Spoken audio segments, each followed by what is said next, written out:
Bonjour, ravi de vous retrouver dans le cadre de cette 7e conférence qui portera, comme je l'avais précisé dans la précédente, sur 2 éléments portant sur l'étude des contrats de travail d'une manière générale. Nous allons d'abord distinguer le contrat de travail des autres contrats qui lui ressemblent, qui s'apparentent à un contrat de travail, mais qui ne le sont pas. Ceci étant fait, nous allons, Inch'Allah, passer en revue les principaux caractères du contrat de travail. Et bien entendu, dans la prochaine séance, Inch'Allah, nous allons étudier les conditions de fond et de forme pour la conclusion d'un contrat de travail d'un côté et les classifications, si vous voulez, les différentes formes de contrat de travail, le CDD, le CTT, le CDI, etc. Donc, ce cours portera donc sur 2 éléments. La distinction entre le contrat de travail et les contrats voisins, c'est-à-dire les contrats qui lui ressemblent d'un côté, et ensuite les caractères du contrat de travail. Rappelez-vous ce que j'avais dit dans la précédente séance.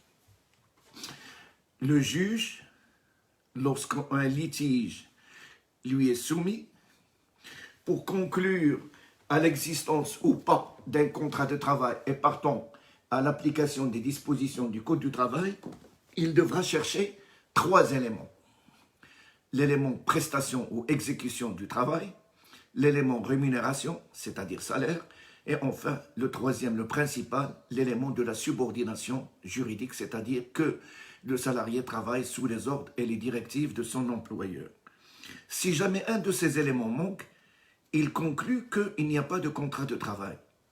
Et par conséquent, ceci peut être autre contrat qu'un contrat de travail. On dit qu'il requalifie la dénomination donnée aux parties, soit pour lui confier le qualificatif de contrat de travail, soit pour dire que non, je suis désolé, ce n'est pas un contrat de travail, c'est plutôt un contrat d'entreprise, c'est plutôt un contrat de gérance libre, c'est plutôt un contrat de louage de choses, qu'est-ce que j'en sais? Alors, ce n'est pas parce qu'une personne travaille, exécute une prestation de travail, et qu'il perçoit une contrepartie contre cette prestation de travail, qu'il est forcément considéré comme salarié. C'est ce qui nous amène d'ailleurs à distinguer le contrat de travail de plusieurs contrats qui lui ressemblent. D'abord, le contrat d'entreprise, appelé par les dispositions du DOC comme étant le contrat de louage d'ouvrage. Louage d'ouvrage. Le code des obligations et de contrat appelle le contrat d'entreprise dans l'ancienne terminologie. Aujourd'hui, la doctrine l'appelle autrement, il l'appelait le contrat de louage d'ouvrage. Donc, il y a lieu de distinguer le contrat de travail de ce contrat. Deuxièmement, il y a lieu également de distinguer le contrat de travail du contrat des sociétés, acte sharika. Pourquoi? Parce que, comme vous le savez, une personne peut être associée dans une société, pas forcément en apportant des apports en numéraire, en argent. Il peut apporter des apports en industrie. Monsieur le Corré, vous souhaitez créer une société de conseil juridique. Je vous dis, écoutez, si vous voulez, je peux être votre associé, mais je n'ai pas d'argent. Ma part dans cette société, ça serait un apport en industrie, mes connaissances en droit que je vais mettre à votre service. Donc, je suis votre associé, j'ai des parts sociales dans cette société, mais je n'ai pas participé à cette société par un apport en argent, mais plutôt par un apport en industrie. Donc, j'exécute une prestation pour le compte de cette société, mais en ma qualité, non pas de salarié, mais en ma qualité d'associé. Donc, vous voyez que parfois, le contrat de travail peut s'apparenter, peut ressembler au contrat de société. Il peut également ressembler à ce qu'on appelle le contrat de gérance. La gérance est régie également par les dispositions de l'article 152 du Code du commerce, qui lui donne une définition précise. Et il y a 2 types de gérance. Une gérance libre et une gérance salariée. Si on est un gérant salarié, c'est-à-dire quelque part on est sous la subordination de tel ou tel tel ou tel propriétaire du fonds de commerce et il n'y a aucun doute sur le statut du salarié, du gérant salarié. Mais parfois, la gérance n'est pas exécutée sous sa forme salariale, mais c'est quelqu'un qui exerce cette gérance-là en toute liberté. Donc, la gérance libre s'apparente au contrat de travail, mais il y a un élément qui manque, et vous allez voir, c'est toujours le même, à savoir le lien de la subordination. Donc, ces contrats, et bien d'autres qu'on va voir, ressemblent au contrat de travail dans la mesure où une personne exécute une prestation, aussi bien dans le contrat d'entreprise, que dans le contrat de mandat, que dans le contrat de société, que dans le contrat de gérance, que dans le contrat de louage des choses, mais il n'en demeure pas moins que les personnes qui sont régies, qui sont gouvernées, qui ont conclu des contrats dans ces cadres juridiques-là, ne sont pas des salariés et par conséquent ne vont pas bénéficier des dispositions du Code du travail, ni du statut protecteur accordé au travailleurs, ni également à la protection sociale accordée aux travailleurs, c'est-à-dire l'affiliation par exemple au régime de la CNSS, à la Caisse nationale de sécurité sociale, ou encore le régime fiscal spécifique qui est dédié au salaire. Ces gens-là obéiront à d'autres lois, obéiront parfois même dans le cadre de leur contentieux à d'autres tribunaux en dehors du tribunal de première instance. Voyons voir, si vous permettez, la première distinction entre le contrat de travail et le contrat d'entreprise. Je vais caricaturer. Si je demande à un de mes salariés qui travaille chez moi, dans mon entreprise, d'exécuter telle prestation, c'est mon salarié, et par conséquent, il est considéré comme travailleur parce que je lui donne une rémunération, il exécute une prestation et je lui donne des ordres et des directives. Mais si je fais appel à une tierce personne pour réparer l'ordinateur, pour réparer l'électricité, pour faire la maintenance des machines, pour faire du conseil juridique, pour faire une formation, cette personne-là exécute une prestation. Dans le cadre et au sein même parfois de l'entreprise. Et il touche une contrepartie, qu'on appelle généralement des honoraires, les tab. Mais il n'est pas considéré comme salarié. Pourquoi?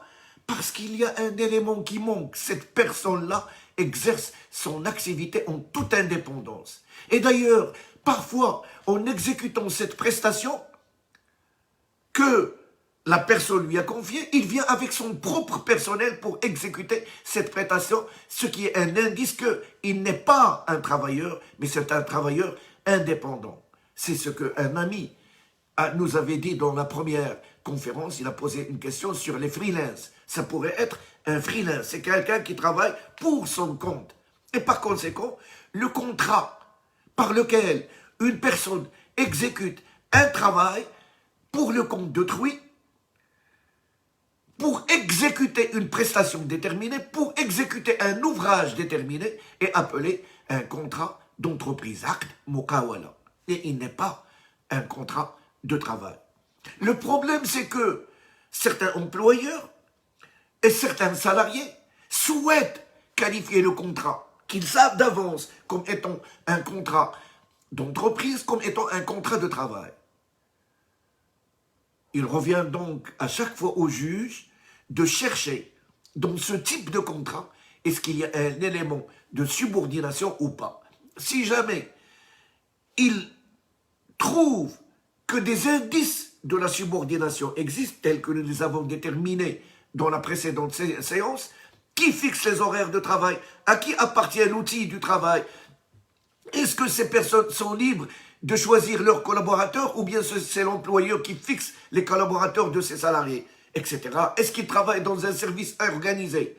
Tous ces éléments-là peuvent aider le juge à rechercher la véracité de la relation de travail et par conséquent à conclure à l'existence ou pas d'un contrat de travail. Donc le contrat d'entreprise se mélange, se confond, s'apparente avec le contrat de travail, mais même si c'est le même article dans le DOC qui régit le contrat de louage de service Et le même article 723 qui régit également le louage d'ouvrage, appellation ancienne du contrat d'entreprise, il n'en demeure pas moins que dans le contrat de louage d'ouvrage, on achète un travail. On achète un travail. Et par conséquent, il y a une distinction nette entre les deux contrats dans la mesure où dans le contrat de travail, le salarié n'est pas obligé d'avoir un résultat. Mais c'est une obligation de moyens.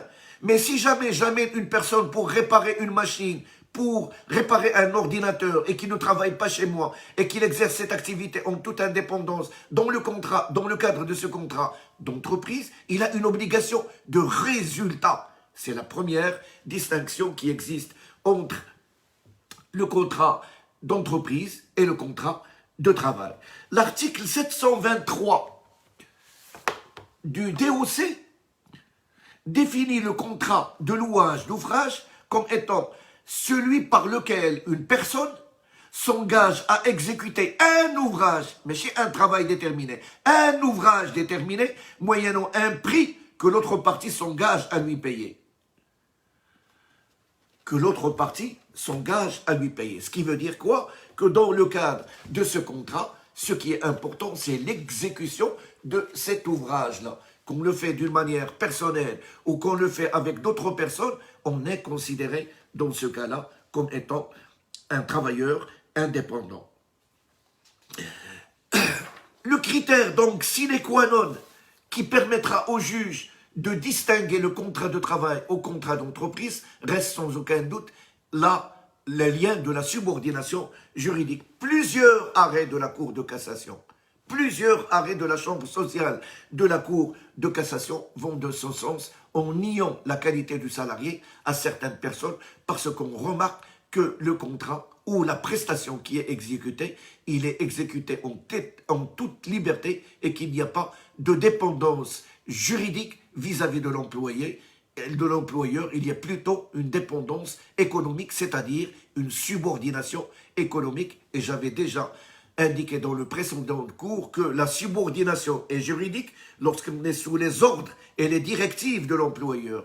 Elle est considérée comme étant économique lorsque le salarié tire l'essentiel de ses revenus pour vivre et pour faire vivre sa famille de sa prestation de travail. Et lorsque l'employeur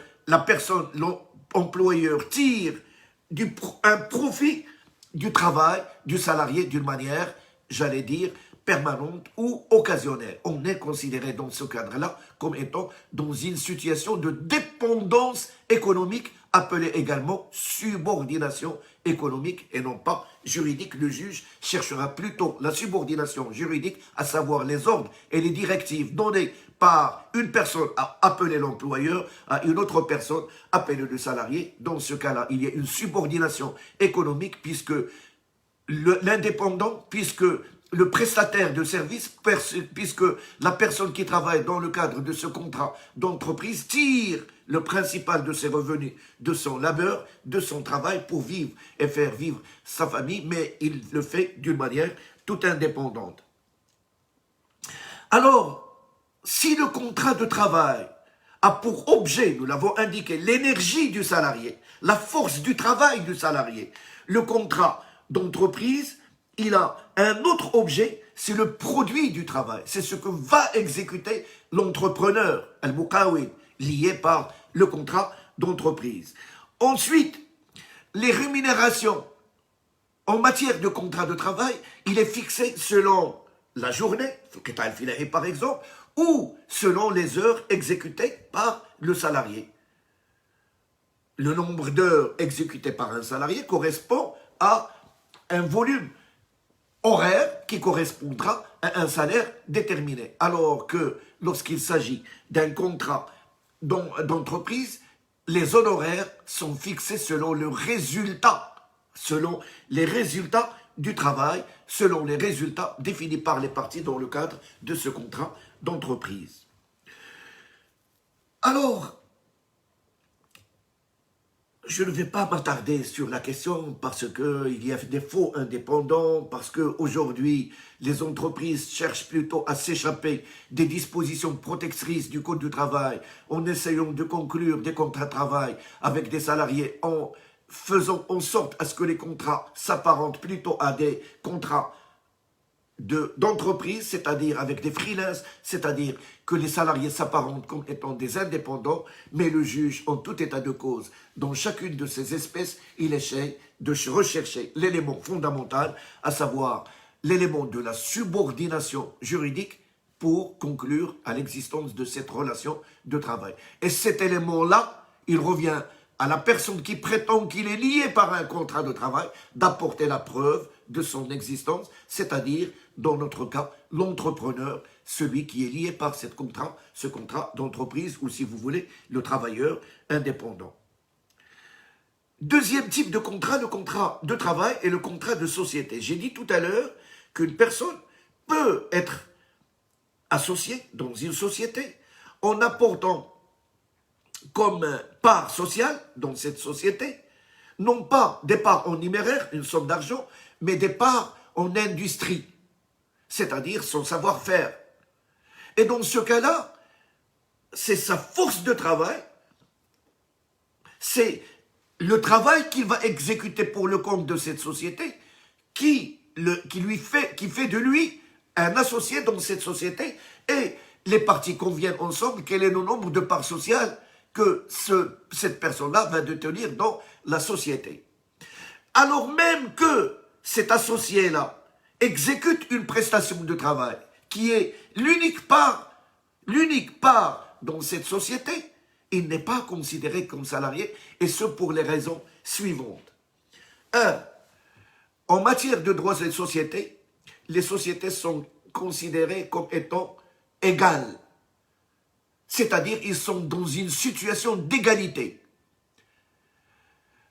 Il n'y a pas un associé qui a plus de pouvoir que l'autre, peut-être en matière de vote, mais en matière de prise de décision dans la société, ils sont considérés comme étant des égaux, alors que dans le contrat de travail, le salarié est considéré comme étant un subordonné de l'employeur, et il doit lui donner, il doit accepter, il doit exécuter les ordres que l'employeur lui donne.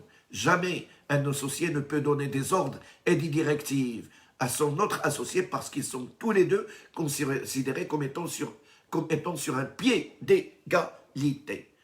Deuxième différence extrêmement importante entre l'associé, c'est-à-dire le contrat de société, et le contrat de travail, c'est que si dans le contrat de travail, l'employeur perd, il fait faillite, il n'y a pas de revenus, il n'y a pas de bénéfices, le salarié n'est pas un associé. Et par conséquent, il doit toujours toucher son salaire. Le salaire est toujours dû.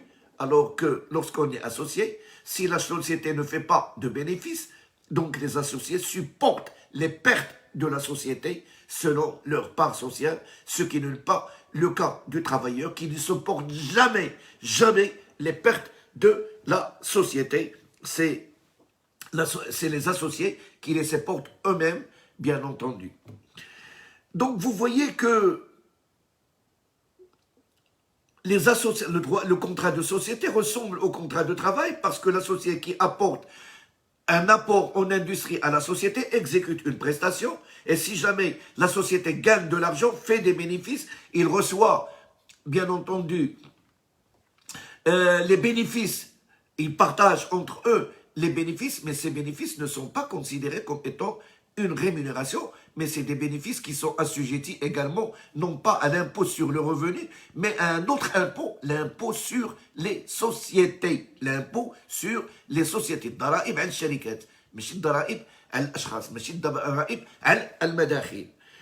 Mais il arrive très souvent, et je vais vous citer un cas, je travaille pour le compte de l'entreprise de mon père, je suis salarié chez mon père vient de décéder, et par conséquent, je deviens héritier de cette société.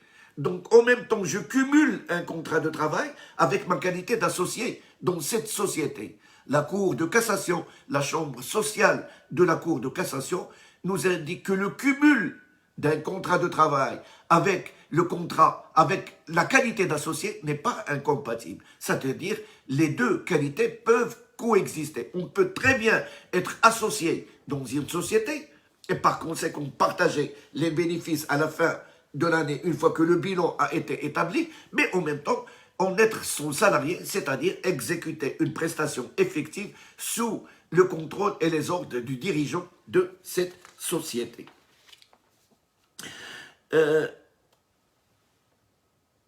Troisièmement, troisième distinction à faire, c'est la situation où on peut avoir un cumul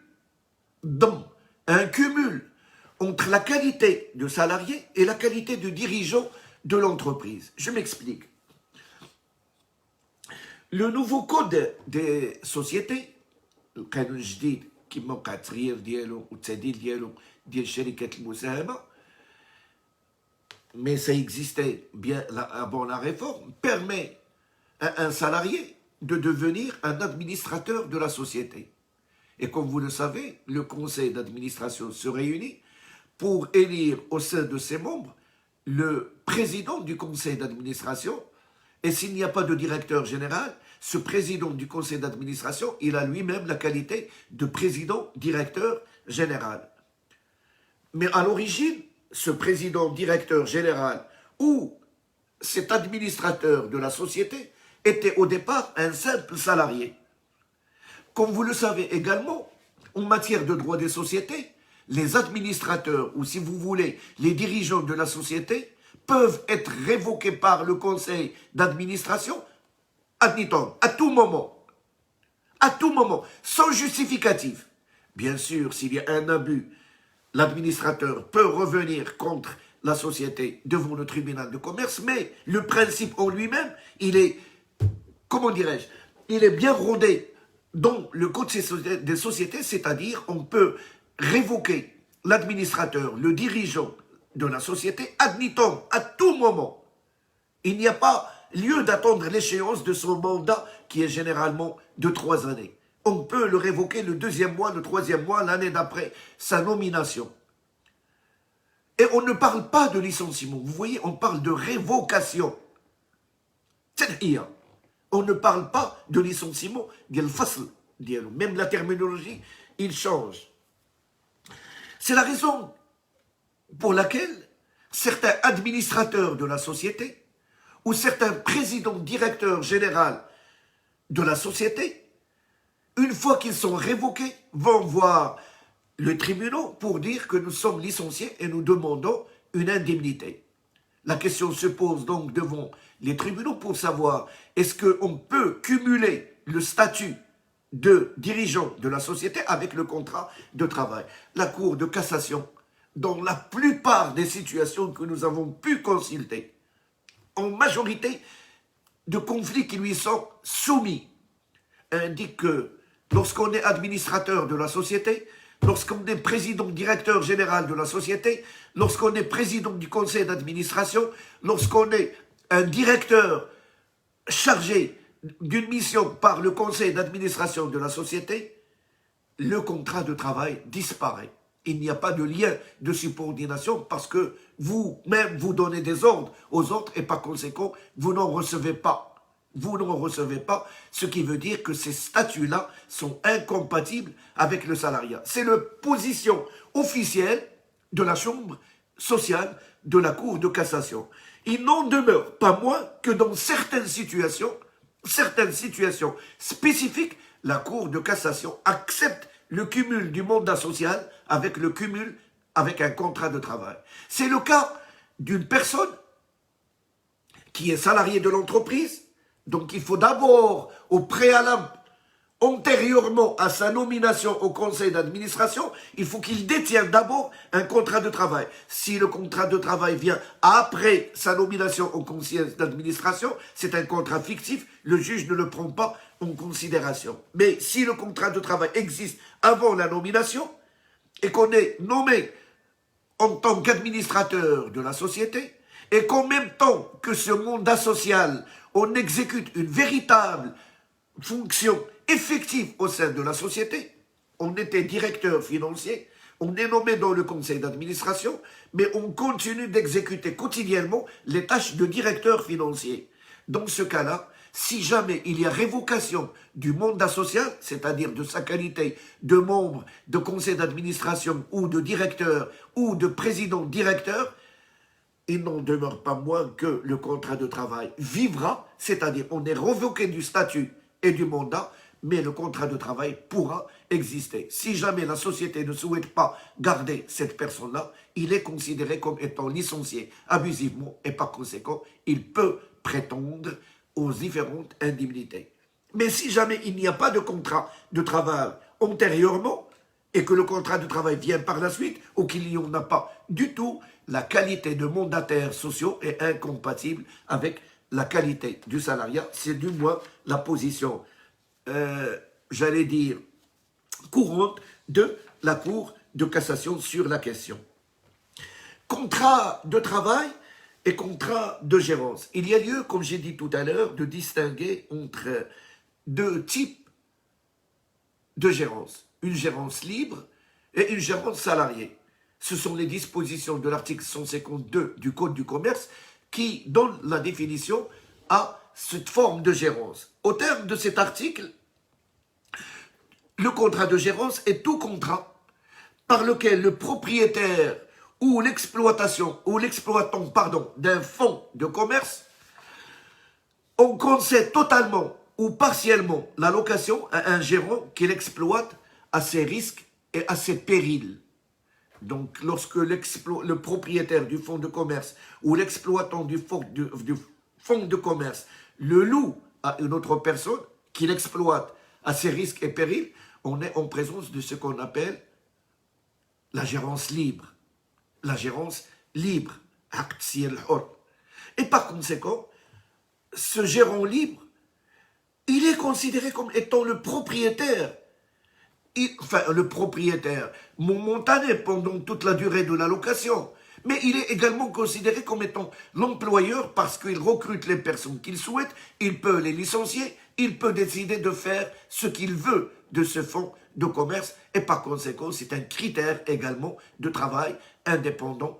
Il exécute une prestation de travail moyennant, bien sûr, des honoraires qu'il va percevoir, mais il les fait en toute liberté, sans rendre compte au propriétaire ou à l'exploitant du fonds de commerce, et le fait qu'il ne rende pas compte à cet exploitant veut dire que c'est un indépendant, veut dire que c'est une gérance libre. Mais par contre, la Cour de cassation, à travers la Chambre sociale, a pu constater que lorsqu'on est gérant d'un fonds de commerce, mais qu'on n'est pas totalement libre.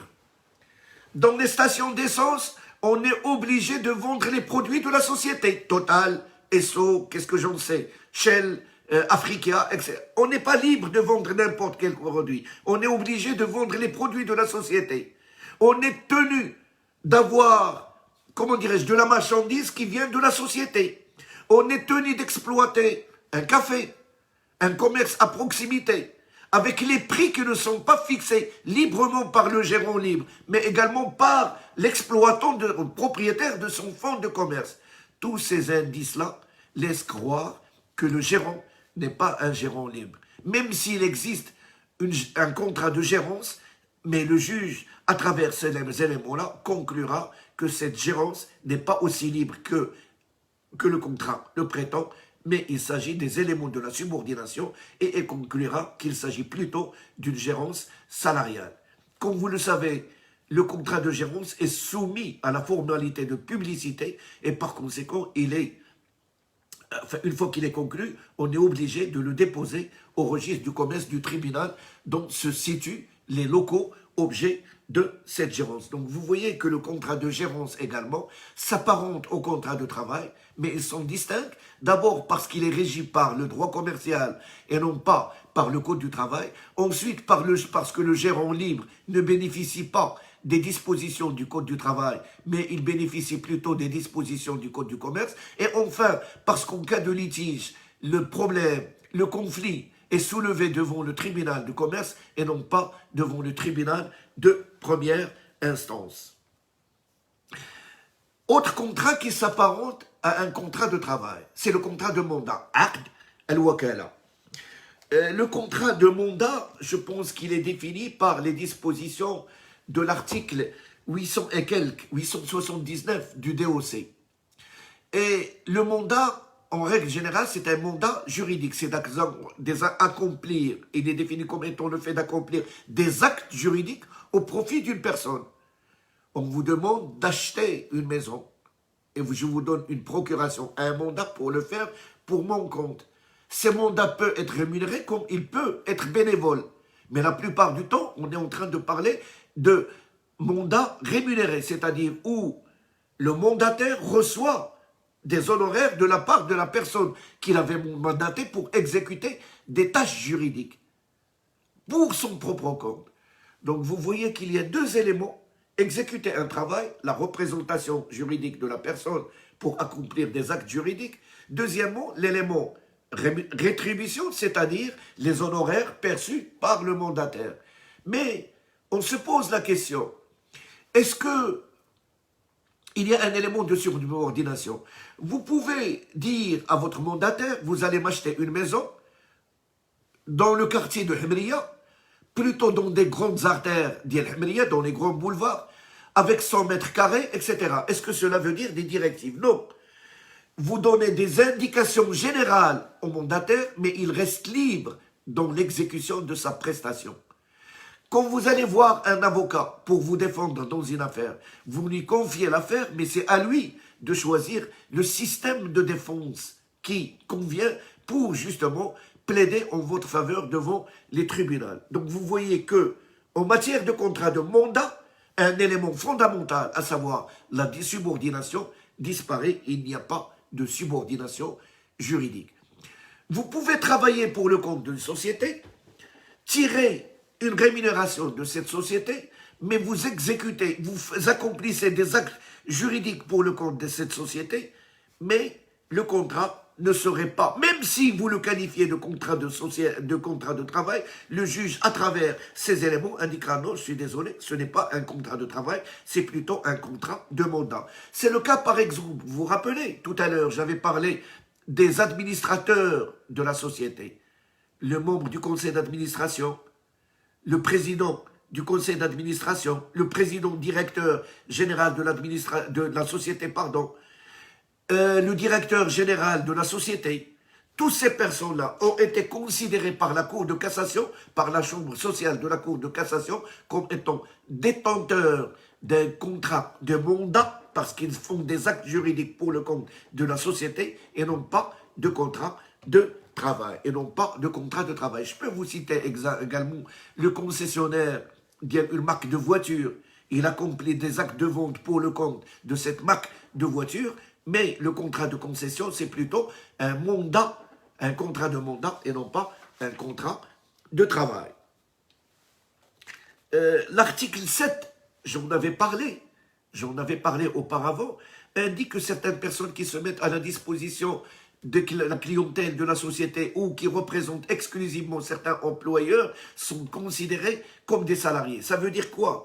Que parfois, le Code du travail souhaite accorder la qualité de salarié pour certaines personnes qui exécutent leur contrat, leur prestation, normalement dans le cadre de mandat, mais le Code du travail a voulu les soustraire du contrat de mandat pour justement leur faire appliquer les dispositions du Code du travail. Je vais y revenir tout à l'heure. Contrat de louage des choses. Le contrat de louage des choses.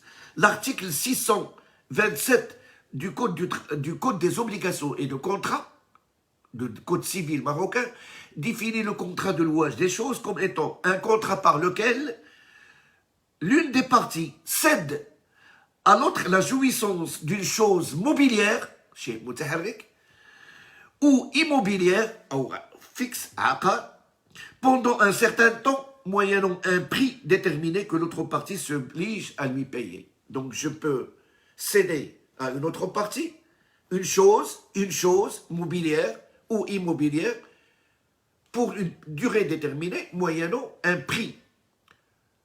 Cette chose-là peut être la force du travail. Je cède, je loue ma force de travail à une autre personne. D'ailleurs, le contrat de travail est appelé dans l'ancienne appellation le contrat de louage de service.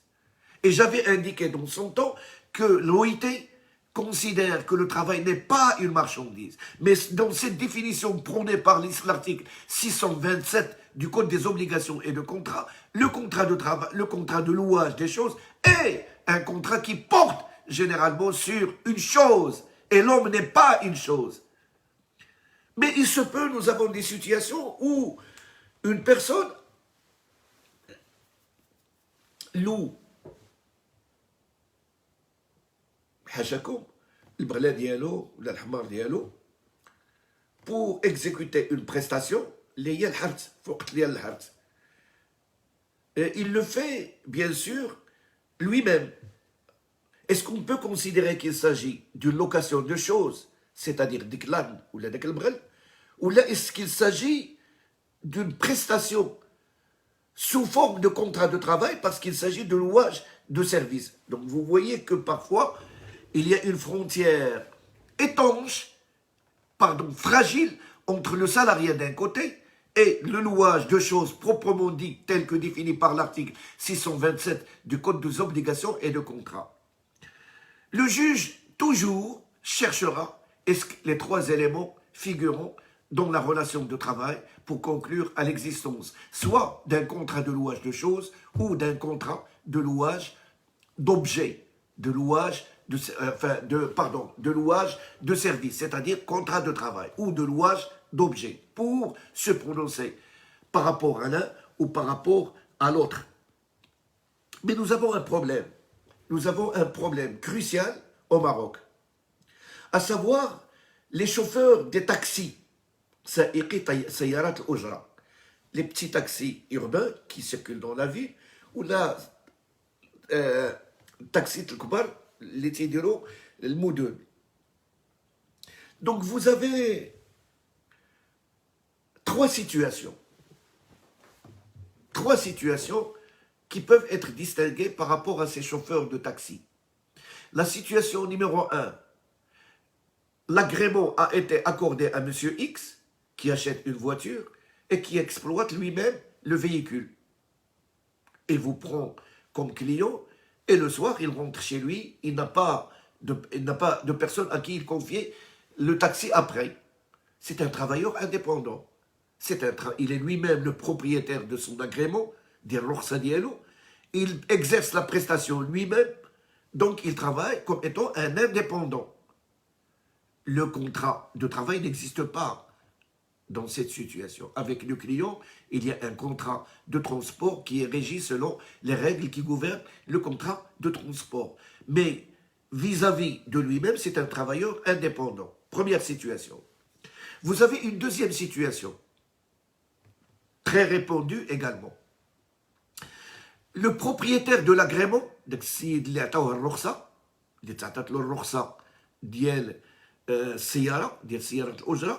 il ne l'exploite pas lui-même. Il la loue à une personne. Dès que la personne s'occupe, lui, bien entendu, d'acheter la voiture et de l'exploiter pour son compte. Dans ce cas-là, entre les deux parties, le propriétaire de l'agrément et le propriétaire du taxi qu'il exploite, il y a un contrat de location de l'agrément.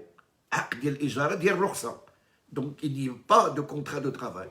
Mais nous avons une troisième catégorie, une troisième situation qui est la plus répandue au Maroc. Celle qui est très, très, très répandue au Maroc.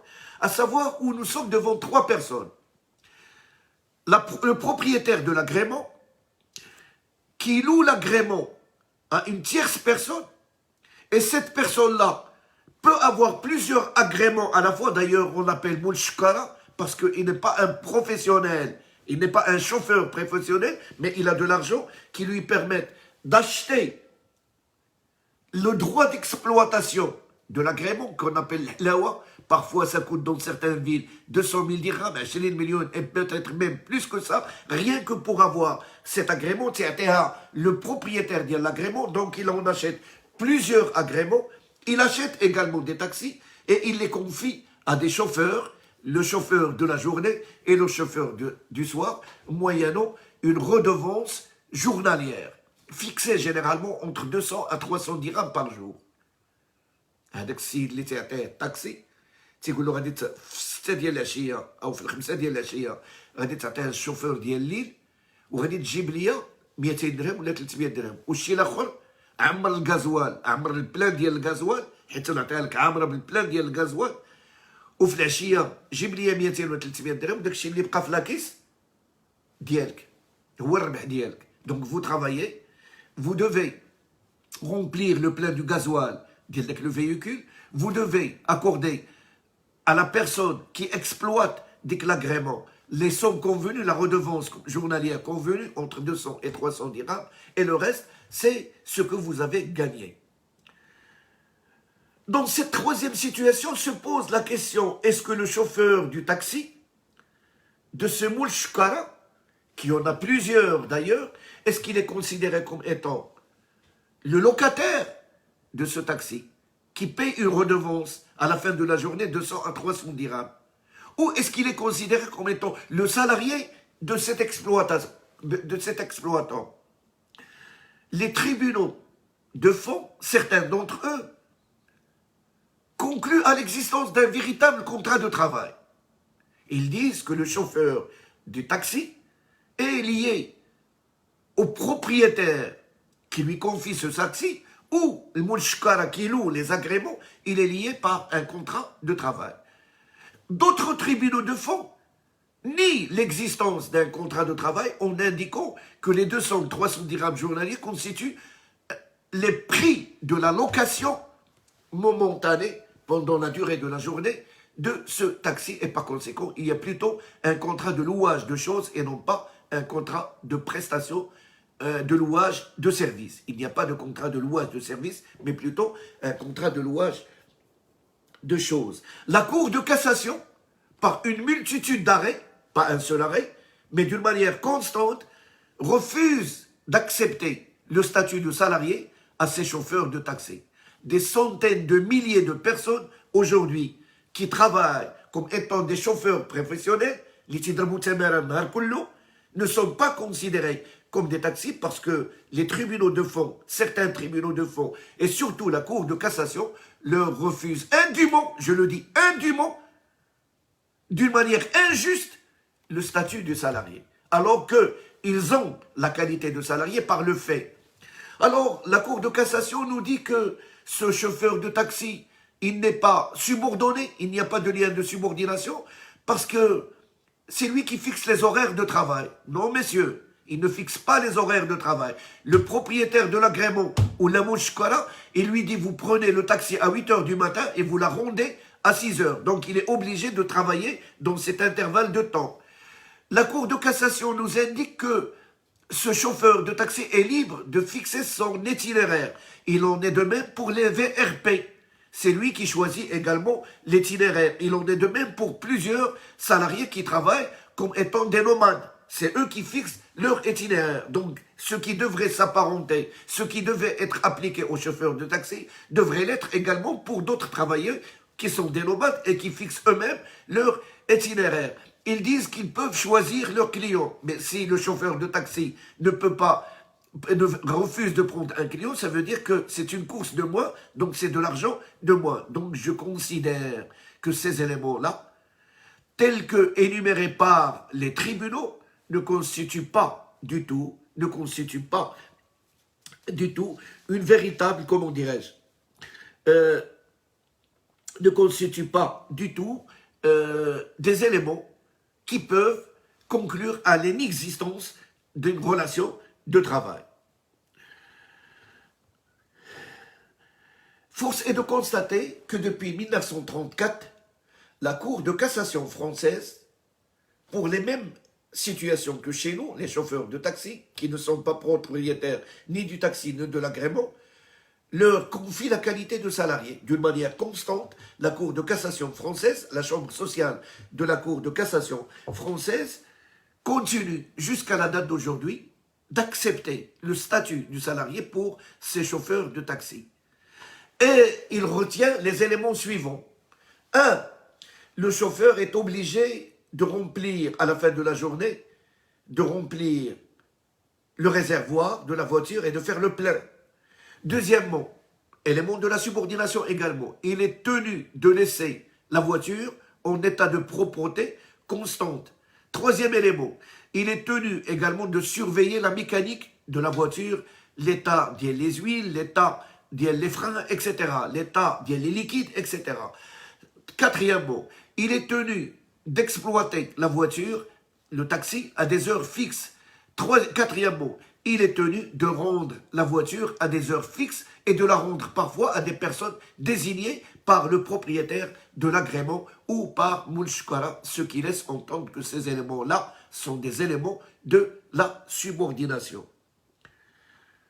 Je m'insurge également haut et fort pour la simple raison que le Dahir 12-18, et depuis 1927, le Dahir sur la réparation des accidents de travail et des maladies professionnelles de 1927, tel qu'il a été modifié en 63, et tel que certaines catégories de salariés s'y sont ajoutées au fur et à mesure des années, inclut les chauffeurs de taxi professionnels dans la sphère de son application. C'est-à-dire, ils sont considérés comme étant assujettis au Dahir sur la réparation des accidents de travail et des maladies professionnelles lorsqu'il s'agit de chauffeurs professionnels munis d'une carte. Il en est de même pour la sécurité sociale qui vient également par une loi promulguée par le Dahir 1811.1, la loi d'IL 1184, ils viennent de les faire bénéficier du régime de la sécurité sociale. Je parle des chauffeurs professionnels. Ce qui veut dire que le statut des chauffeurs de taxi n'est pas véritablement incompatible avec le salarié. Preuve en est, c'est qu'ils peuvent être assujettis au régime de la sécurité sociale et surtout, ils bénéficient du Dahir 12-18 sur la réparation des accidents de travail et des maladies professionnelles.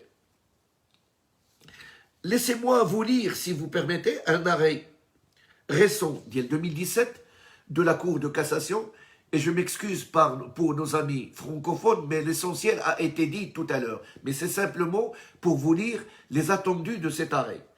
إن الأجير يقوم باستغلال سيارة المدعي عليه الأول التي يملك مأذونيتها، المأذونية هي الرخصة، المدعي الثاني مقابل مبلغ متفق عليه يسمى عرفا الوسيط، ويدفعه السائق لصاحب السيارة أو المأذونية إما بشكل يومي أو بدوري حسب الاتفاق المسبق بينهما.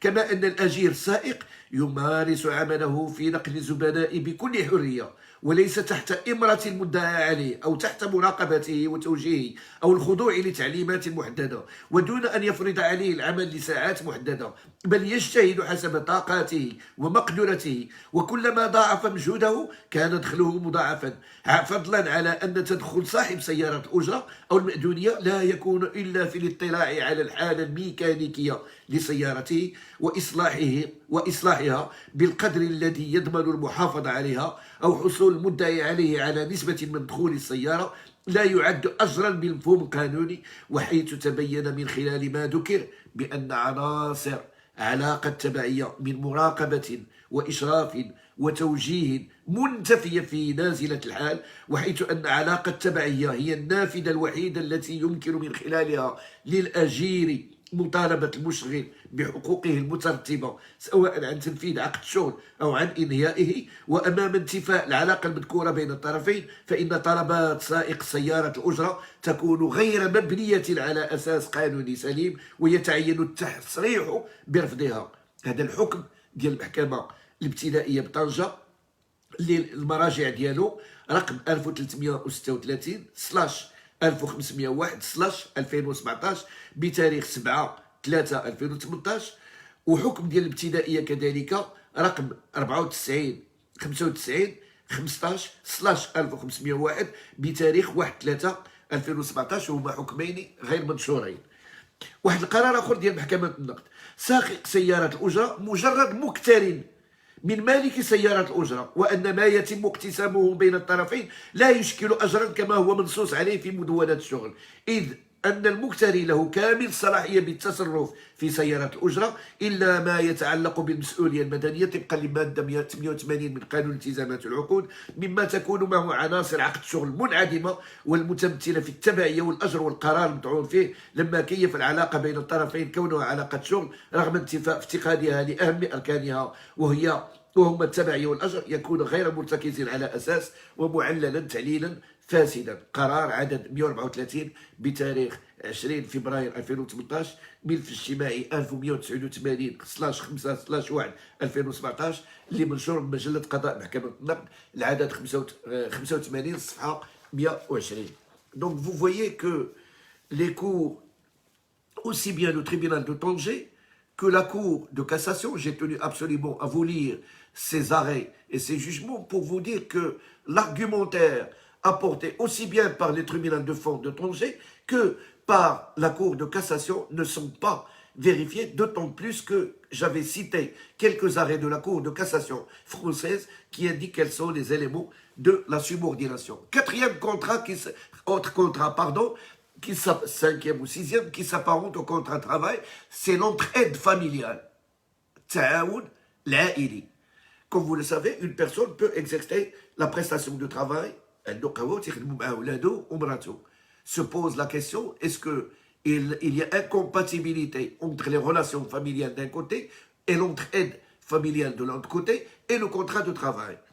En règle générale, l'élément sine qua non pour conclure à l'existence d'un contrat de travail reste sans aucun doute l'élément de la subordination juridique. Si cet élément est absent, si la relation entre le père et les fils ne sort pas de l'autorité naturelle que le père a sur son enfant, ou les relations entre conjoints ne sortent pas de la relation ordinaire, etc., entre les deux époux, il n'y a pas de relation de travail proprement dite. Mais si jamais il y a des éléments de la subordination, pas forcément des ordres et des directives, le fait de respecter les horaires, travailler avec le matériel, etc., rien n'empêche l'existence de relations familiales avec un véritable contrat de travail.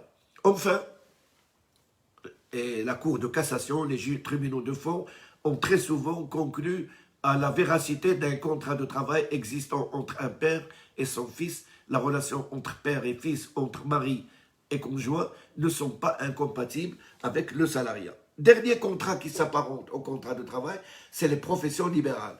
Alors, quand vous allez voir un médecin ou un avocat, il exerce une prestation pour vous, moyennant des honoraires, mais il n'est pas votre salarié. En principe, les professions libérales, certaines professions libérales, leur statut indique qu'ils sont incompatibles avec le salariat. Le code de la déontologie médicale indique que le médecin ne peut pas être un salarié de l'entreprise, sauf la seule exception acceptée, c'est le médecin du travail pour les médecins. Mais le code de l'exercice de la profession d'avocat indique qu'un avocat ne peut jamais être un salarié pour le compte d'une entreprise, ou bien un avocat ne peut jamais être associé ne peut être jamais salarié chez un autre avocat. Pour certaines professions libérales, il y a incompatibilité entre le statut de salarié et l'exercice de cette profession. C'est le cas des médecins et c'est le cas des avocats. Mais la plupart du temps, dans la cité d'aujourd'hui, plusieurs architectes qui exercent dans les professions libérales peuvent très bien devenir des architectes de l'entreprise liés par un véritable contrat. Mais pour certaines professions organisées, les notaires par exemple, les adultes par exemple, qu'est-ce que j'en sais, un huissier de justice par exemple, ils ne peuvent pas, de par leur statut, devenir salariés pour le compte d'une autre entreprise. Donc je vais arrêter ici pour ne pas trop vous perturber, et après un moment de repos, je reviendrai avec une autre conférence qui sera beaucoup plus brève que celle-ci sur les caractères du contrat de travail, Khasa'is Aqdshoghl. Merci de votre attention et à plus tard, dans une petite heure, le temps de prendre un peu de repos. Merci beaucoup de votre attention et au plaisir de vous retrouver tout à l'heure. Merci.